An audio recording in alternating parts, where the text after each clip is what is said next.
Magandang gabi mga masters, bali ngayon po ay 4 na videos po ma-upload ko po sa aking YouTube channel. Tama nga mga masters, 4 na videos nga po ang ma-upload ko po. Yon, what's up mga masters, nandito na naman tayo sa panibagong araw, panibagong kabanata na naman ang pagsasama-samahan natin ngayon guys.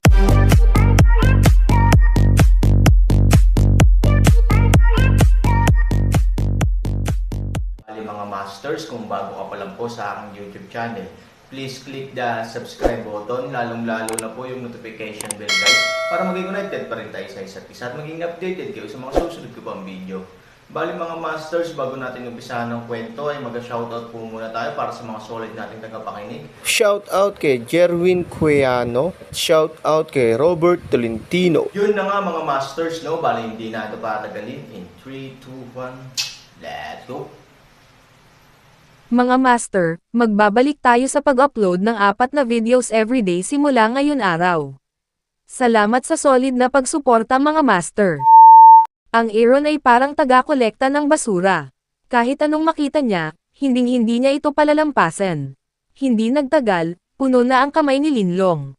Nang makitang patuloy ang pag-scrape ng Aaron, hindi napigilan ni Linlong na sabihin sa Aaron, na wasak na ang ilan sa kanila. Wala na silang gaanong gamit. Hindi na kailangang manatili. Inaasahan ni Lin na ang Aaron ay magtapon ng ilang basura, ngunit ang Aaron ay umiling pagkatapos marinig ito. Bagamat nasira, napakaganda rin ng material nito. Baka makaamoy ng malalakas na armas. Anyway, hindi naman kailangan ng pera. Kunin mo lahat, sabi ni Aaron. Lin mahaba buong mukha mapusok ngiti, sa oras na ito ng Aaron, tulad ng isang lubhang sakam tao, ang isang anak na lalaki ay hindi handang makaligtaan. Dahil sa matinding digmaan noong unang panahon, maraming armas ang nasira sa iba't ibang antas. Masasabing halos lahat ng armas na kinuha ng Aaron ay may depekto. Ngunit sa mata ni Aaron, ito ay kayamanan pa rin, dahil ang mga bagay na ito ay ginamit ng mga sinaunang malakas, at mayroon pa rin silang lasa ng sinaunang malakas. Sa mata ni Aaron, gaano man kasayra ang puntong ito, walang ibang sandata ang makakapantay nito. Bakit hindi mo nakita ang Jade Sword na sinabi ni Chimeng? Si Aaron mismo ay hindi makayanan, ngunit hindi niya nakita ang Jade Sword na hiniling sa kanya ni Chimeng na hanapin, kaya medyo nag-aalala si Aaron. Bagaman maraming magagandang bagay ang nakolekta at nasimot ngayon, hindi pa rin alam kung mabubuhay ang mga bagay na ito. Kung hindi mo mahanap ang Jade Sword na gusto ni Chimeng, ayon sa ugali ng babae, alam ni Aaron na malamang namamatay siya sa kanyang mga kamay. Nararamdaman mo ba ang iyong paligid gamit ang iyong sariling banal na kapangyarihan? Humingi si Linlong ng Aaron. Dapat ay isang pag-aaksaya ng oras ang paghahanap ng walang layunin, kaya binigyan ni Linlong si Aaron na ganoong panukala. Hindi alam ni Han Sanchen kung maaari itong gumana sa kapaligirang ito, kaya maaari lang niyang subukan. Pagkatapos ilagay ang lahat ng mga magic soldiers sa ilalim ng kanyang mga paa, Aaron ay nagsimulang gumamit ng kanyang sariling magic power. Gayunpaman, dahil ang larangan ng digmaan ay puno ng kapangyarihan ng iba't ibang sinaunang malalakas na lalaki, ang kanyang mahiwagang kapangyarihan ay masisira kapag siya ay umalis sa kalasag. Pagkatapos ng ilang pagtatangka, walang magawa si Aaron. Sa harap ng mga puwersang ito, ang aking banal na kapangyarihan ay parang langgam na nakikipagtagpo sa isang elepante. Sabi ni Aaron. Hindi nagulat si Linlong. Pagkatapos ng lahat, ang Aaron ay ang banal na kaharian lamang ng mundo ng Xuanyuan. Bukod dito, ang gayong banal na kaharian ay hindi matatawag na tunay na banal na kaharian sa lahat. Ito ay kahulugan lamang ng kaharian na ito ng mga tao sa mundo ng Xuanyuan. Sa malawak na universo, bukod sa mga tunay na Diyos ng 8 daigdig, ang talagang matatawag na banal na kaharian ay marahil ang mga sinaunang malalakas na lalaki na namatay. Mukhang dahan-dahan lang ang paghahanap natin. Kung hindi natin mahanap ang Jade Sword, hindi tayo makakaalis, mahabang sabi ni Lin. Ang problemang ito ay hindi kailangang ipaalala ni Linlong, at si Aaron mismo ay alam na alam ito. Kung hindi mo mahanap ang Jade Sword at umalis sa sinaunang larangan ng digmaan, mamamatay ka. Walang layunin pasulong, sa proseso ng Aaron o tingnan kung ano ang pick-up kung ano, ngunit din hindi mahalaga kung gaano masama. Sa mga salita ng Aaron, kahit na malubha ang pinsala, maaari rin itong gamitin bilang hilaw na materyales. Sa opinyon ng Aaron, dapat na mas malakas kaysa sa anumang iba pang sandata sa mundo ang muling paggawa ng sandata gamit ang mga sirang armas ng sinaunang malakas. Nang si Aaron ay nasa isang masayang mood upang kolektahin ang mga samsam, isang malayong boses ang bumasag sa kapayapaan at ginawa ang Aaron at Lynn sa matinding tensyon. Sino ka? Obviously, boses ng tao. Matapos marinig ang tunog na ito, halos sabay na tumingin sina Han Sanchen at Lin sa bagay. Nagsalubong ang apat na mata, puno ng hindi paniniwala. Hindi sila makapaniwala na may nabubuhay pa sa sinaunang larangang ito. At ang mga taong maaaring mabuhay sa sinaunang digmaan ay dapat na ang pinakamakapangyarihan sa mga sinaunang strongmen na ito. Anong gagawin? Tanong ni Aaron kay Lin. Matagal na umiling si Lin nang hindi namamalayan, ang kanyang mukha ay walang dugo. Ano ang magagawa natin? Anong gagawin? Kapag nakilala nila ang sinaunang malakas, kung gusto nilang patayin sila, maaaring wala silang pagkakataong lumaban. Sino ka? Muling dumating ang boses, at sa pagkakataong ito ay mas mahigpit, halatang may kaunting galit, halatang walang tugon. Huminga ng malalim si Han at sinabing totoo, kami ay mula sa Xuanyuan World. Kami ay isang malakas na tao noong sinaunang panahon. Maghanap tayo ng isang bagay. Kung gusto mong mabuhay sa ganitong sitwasyon, kailangan mong maging tapat. Ang Aaron ay hindi nang ahas na magsinungaling, dahil kapag siya ay nakita ng kabilang partido, ang kanyang buhay ay mahirap tiyakin. Ang sinaunang malakas, ang kabilang panig ay nagpakita ng kaunting pagdududa, tila may iba pang mga sinaunang malakas na tao sa mundo upang mabuhay. Hindi masama, matigas na sabi ni Aaron, dahil sa simula hanggang sa huli, hindi niya pinagdudahan ang pagkakakilanlan ni Chimeng. Paano niya malalaman kung nasaan ang mga guho ng sinaunang larangan ng digmaan? Paanong walang nakaligtas maliban sa akin? Papalapit na ang tunog. Isang figure sa di kalayuan ang unti-unting lumitaw sa linya ng paningin ni Aaron. At hindi siya darating. Naka-cross-legged ang lalaki, lumilipad sa lupa sa ganitong posisyon. Hindi nagtagal, dumating ang lalaki sa Aaron, mukhang matanda at mahina.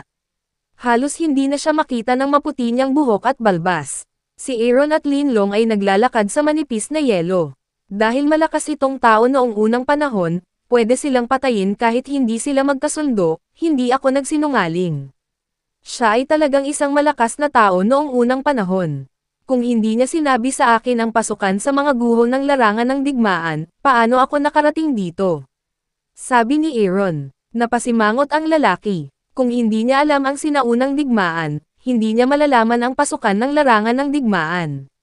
Gayunpaman, siya lamang ang nakaligtas sa sinaunang digmaan, na lubos niyang natitiyak. Paano maaaring umalis ang sinumang buhay sa larangan ng digmaan? Alam mo kung ano ang kanyang pangalan? Tinanong ang lalaki na si Aaron ay hindi nang ahas na magkaroon ng kaunting pag-aalinlangan, mabilis na sumagot, Chi Panaginip. Sinabi niya ang kanyang pangalan ay Chi Panaginip, na parang bigla siyang naliwanagan, isang jade sword ang bumagsak sa ulo ng lalaki nang makita ang eksenang ito. Si Aaron ay natakot at inisip na siya ay inatake ng iba. Napalingon si Yujian sa ulo na alam ni Aaron na siya mismo ang gumawa nito at tingnan ang jade sword. Alam ni Aaron, ito ang Chi Dream. Hayaan siyang makahanap ng mga bagay. Hiniling ba niya sa iyo na pumunta para sa espada? Oo, itong jade sword dapat ang gusto niya. Kaya naman hiniling niya sa akin na pumunta sa sinaunang larangan ng digmaan. Panipi. Biglang ngumiti ang taong iyon, at napangiti si Aaron at Lin na mahaba ang creepy. Pagkaraan ng ilang sandali, sinabi ng talento sa Aaron, hindi siya isang malakas na tao noong sinaunang panahon. Natigilan si Aaron. Hindi ito isang malakas na tao noong unang panahon. Ngunit ang kanyang lakas ay napakalakas, at mayroon siyang malalim na pag-unawa sa sinaunang larangan ng digmaan. Ano ang hindi sinaunang malakas na tao? Nag-alinlangan si Aaron kung totoo ang sinabi ng lalaki, ngunit hindi siya nang ahas na pagdudahan ito. Natatakot siyang mapahamak ang lalaking ito at mawalan ng buhay. Ngayon Aaron, sa wakas ay nararamdaman kung ano ang tinatawag na maingat. Sa harap ng ganoong kalakas na tao, sa harap ng sitwasyong maaaring mawalan ng buhay anumang oras, kailangang pag-isipang mabuti at maging maingat sa anumang sasabihin. Hindi siya malakas na tao noong unang panahon. Sino pa kaya siya? Hindi naintindihan ni Aaron. Siya lang ang espiritu ng espadang ito. Ang espadang ito ang kanyang diwa.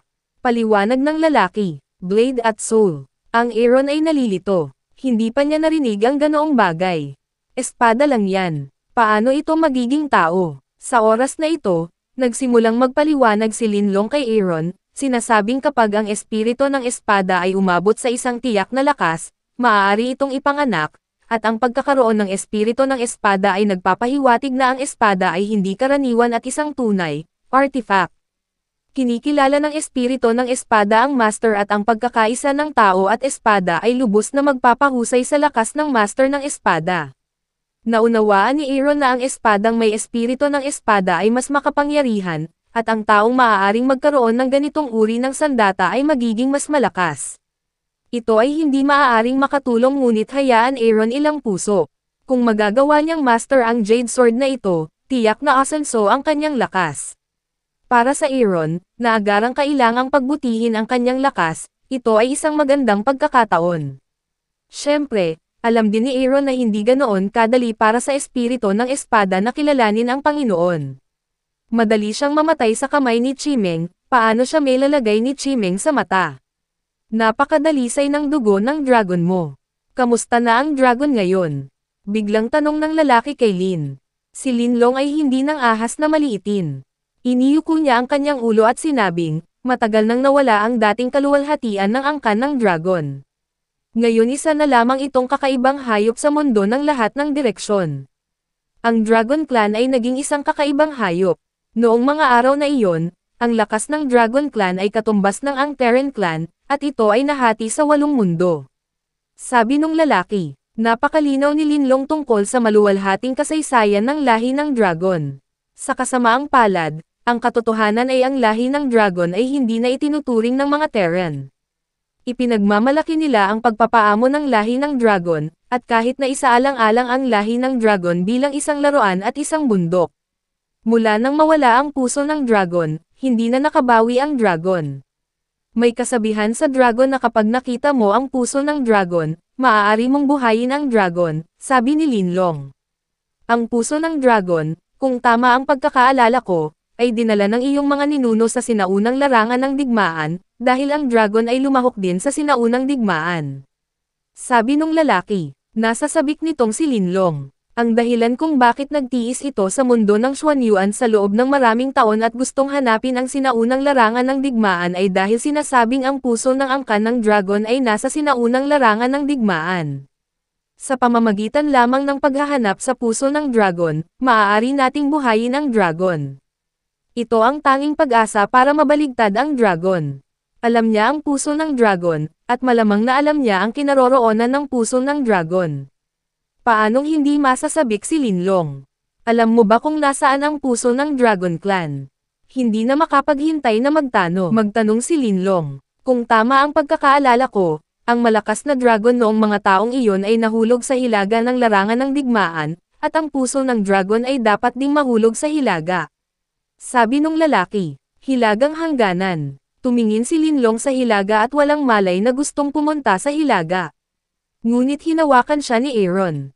Anong gusto mong gawin? Si Linlong ay nagngangalit ang kanyang mga ngipin at nagtanong kay Aaron. Para kay Linlong, ang puso ng dragon ay nasa harap niya. Dapat niya itong mahanap kaagad, at pagkatapos ay magkakaroon siya ng pagkakataon na buhayin ang dragon. Kung gusto ni Aaron na pigilan ito, gagawin niya ang lahat upang labanan ang Aaron. Ano ka ba nagmamadali? Sa iyong lakas, ang pag-alis sa aking kalasag ay isang dead end. Sabi ni Aaron. Sinasalamin lang ni Linlong na hindi sinusubukan ng Aaron na pigilan siya, ngunit para protektahan siya. Kung wala ang bilog ng proteksyon ng Aaron, ang katawan nito ay mapupunit ng mga puwersang iyon. Don't worry, dadalhin kita sa Longzin. Nangako si Aaron. Maaari lamang piliin ni Linlong na paniwalaan ang Aaron, dahil ang kawalang ingat ay nagbuwis ng kanyang buhay. Gusto mo itong espada? Tinanong ng lalaki si Aaron. Hindi sinasadyang tumango si Aaron, kahit paano, dapat niyang alisin ang Jade Sword, kahit na hindi makilala ni Chimeng ang Panginoon at ibalik ang Jade Sword sa kanya, pagkatapos ay mailigtas niya ang kanyang buhay. Kung gusto mo, pwede mo ba akong ibigay? Sabi ni Aaron. Of course, I'm a dying man. Para sa akin, ang espadang ito ay walang ibig sabihin. Sabi nung lalaki. Nakaramdam ng kaunting insecure si Aaron, dahil masyado siyang nangako. At maraming taon na ang lumipas mula noong sinaunang digmaan. Paano siya mamamatay ngayon? Yun na nga mga masters, no? Bali panibagong kabanata na naman yung natapos natin ngayong gabi. Muli, maraming salamat po.